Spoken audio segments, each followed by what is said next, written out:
Kita ke informasi selanjutnya. Pemirsa, Bandara I Gusti Ngurah Rai Bali akhirnya kembali membuka rute penerbangan internasional per hari ini atau 3 Februari 2022. Mengawali penerbangan internasional, maskapai Garuda Indonesia dengan pesawat jenis Airbus A330-300 dijadwalkan terbang perdana rute Bandara Narita Jepang tujuan Bandara Ngurah Rai dengan membawa 6 penumpang.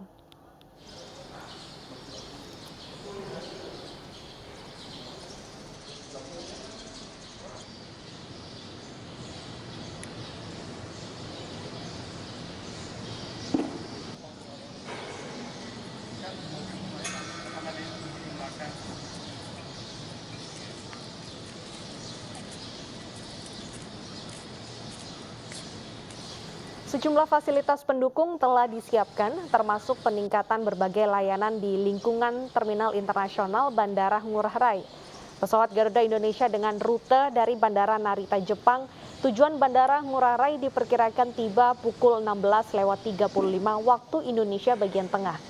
Meski ramai diberitakan, pesawat tersebut hanya akan membawa 6 penumpang. Alur pelayanan penumpang di terminal kedatangan internasional termasuk prosedur protokol kesehatan telah disiapkan. Petugas sudah berulang kali melakukan simulasi guna memastikan alur tersebut siap dipergunakan dan aman.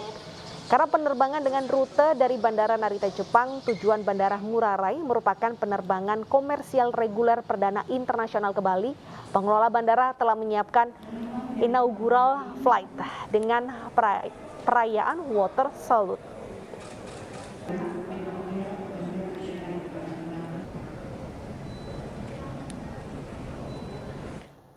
Pemerintah kembali membuka pintu masuk internasional lewat Bandara I Gusti Ngurah Rai Bali. Lalu bagaimana persiapannya dari pihak bandara? Saat ini kita sudah terhubung dengan Dewi Umaryati di Bandara I Gusti Ngurah Rai Badung Bali. Selamat siang Dewi, bagaimana nanti alur kedatangan wisatawan luar negeri hingga proses karantinanya? Ya, selamat siang Deta dan juga pemirsa. Memang hari ini menjadi kabar gembira bagi dunia pariwisata Bali setelah selama pandemi COVID-19 ditutup dan tidak melayani penerbangan internasional. Hari ini Bandara I Gusti Ngurah Rai kembali menerima penerbangan internasional secara reguler dan pesawat Garuda Indonesia dengan nomor penerbangan 881 rute Narita Bali I Gusti Ngurah Rai akan rencananya mendarat secara perdana di Bandara I Gusti Ngurah Rai pada pukul 16.35. Dan untuk mengetahui sejauh mana persiapan yang dilakukan dari pihak Bandara I Gusti Ngurah Rai sendiri, saat ini saya sudah bersama dengan Humas Bandara I Gusti Ngurah Rai Taufan Yudhistira. Bapak, bisa dijelaskan berapa banyak penumpang yang hari ini akan dibawa oleh pesawat Garuda Indonesia untuk sore ini?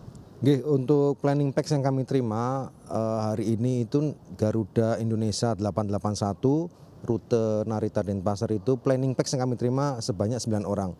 Tetapi biasanya planning pax ini akan terus update ya, bisa jadi kemungkinan naik. Sudah sejak 14 Oktober 2021 dibuka penerbangan internasional, kemudian sudah lebih dari 20 kali melakukan simulasi. Kemudian hari ini apa yang masih dimatangkan lagi, Pak? Semua simulasi sudah kami lakukan dan alur-alur juga kami sudah siapkan, fasilitas juga sudah kami siapkan, pelayanan pun juga kami tingkatkan. Hanya saja untuk hari ini kami tadi sempat melakukan tes antigen bagi petugas yang nantinya akan memang berhadapan langsung dengan penumpang gitu. Kesiapan dari sejumlah stakeholder sendiri termasuk dari jajaran BTB yang nantinya akan melakukan karantina ke sejumlah hotel yang memang sudah ditunjuk, seperti apa? Tentunya BTB, hotel-hotel karantina memang sudah dikoordinir oleh BTB, kan tentunya mereka siap ya. Dan nanti tentunya ketika penumpang datang, proses pengantaran penumpang dari bandara keluar menuju ke hotel karantina itu nanti dilakukan oleh tim BTB. Jadi semuanya siap, bandara siap, seluruh stakeholder Bandara I Gusti Ngurah Rai Bali siap. Artinya untuk saat ini tidak boleh ada penjemput dari keluarga ya Pak ya, dan semuanya steril dari warga luar yang menjemput? Ya, tentunya daerah yang menjadi alur penumpang tersebut tentunya steril. Dan sesuai regulasi bahwa penumpang itu wajib melakukan karantina ketika mereka sudah tiba di Bali. Jadi ketika mereka keluar dari bandara, mereka langsung menuju karantina, menuju ke hotel karantina untuk melakukan karantina. Gitu. Harapannya Pak, ini pendaratan perdana rute internasional terhadap dunia pariwisata Bali, apa yang bisa diambil dari hal ini? Yang pasti kami berharap bahwa penerbangan ini walaupun planning pax hanya 9, kami berharap sih ini menjadi pemantik atau sebagai pemicu bagi maskapai-maskapai lain dan juga calon penumpang untuk dapat melakukan perjalanan penerbangan internasional baik direct maupun transit menuju ke Bandara Igusti Ngurah Rai Bali. Tentunya ini dapat meningkatkan trafik kami dan tentunya juga dapat meningkatkan juga pariwisata di Bali khususnya. Selain Garuda Indonesia, adakah sudah ada pengajuan slot dari maskapai lain? Jadi untuk saat ini permohonan yang kami terima tentunya itu ada dari Garuda Indonesia sendiri, kemudian dari Singapore Airlines, dan satu lagi adalah dari Batik Air yang sudah mengajukan regular flight ke kami. Terima kasih Bapak Tovan atas informasinya. Iya Deta dan juga pemirsa, di belakang saya ini merupakan holding area yang sebelum pandemi COVID-19 ini merupakan area penjemputan atau pick up zone. Kemudian saat pandemi COVID-19 ini merupakan area steril dan hanya digunakan untuk para penumpang serta petugas yang melayani penumpang yang mendarat melalui terminal internasional. Demikian dari Bandara Igusti Ngurah Rai, Deta kembali ke studio. Baik, Dewi, cukup menarik sekali bahwa Bali sudah membuka diri untuk menerima wisatawan. Lantas bagaimana kesiapan dari pelaku wisata menghadapi wisatawan yang mulai berdatangan dan juga persiapannya supaya tidak terjadi klaster COVID-19? Ya, dari petugas Satgas COVID-19 sendiri juga sudah disiagakan di Bandara Igusti Ngurah Rai jika nantinya dari hasil swab PCR setelah wisatawan ini masuk ke area terminal pesawat dan dilakukan swab PCR ternyata hasilnya positif, maka wisatawan ini akan dievakuasi oleh Satgas COVID-19 Provinsi Bali.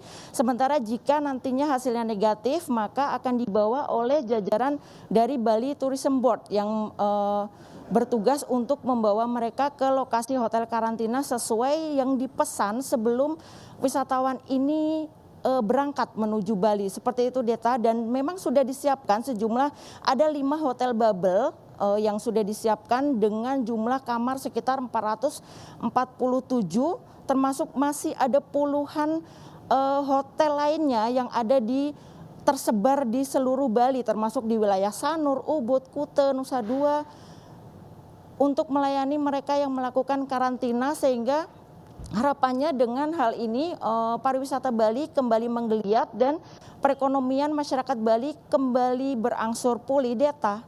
Baik, Dewi, lantas negara mana saja yang boleh masuk ke Bali dan tidak boleh berkunjung ke Bali?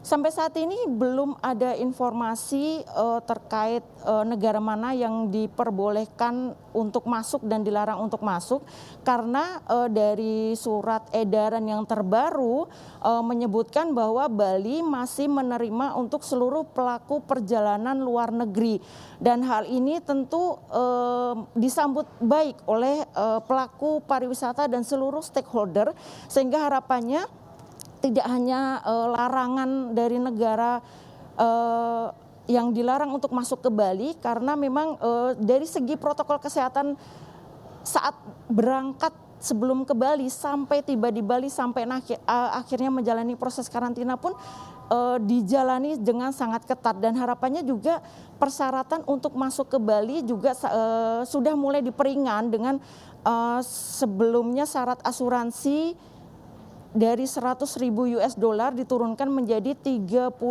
US dollar. Kemudian untuk masa karantina dari wisatawan yang telah menjalani vaksinasi dosis lengkap cukup menjalani masa karantina selama 5 hari saja, dan untuk wisatawan yang menjalani dosis 1 atau baru vaksin pertama wajib menjalani masa karantina selama 7 hari saja, Deta. Baik, terima kasih Dewi atas laporannya. Semoga wisata Bali kembali bangkit, tapi juga tidak melupakan protokol kesehatan.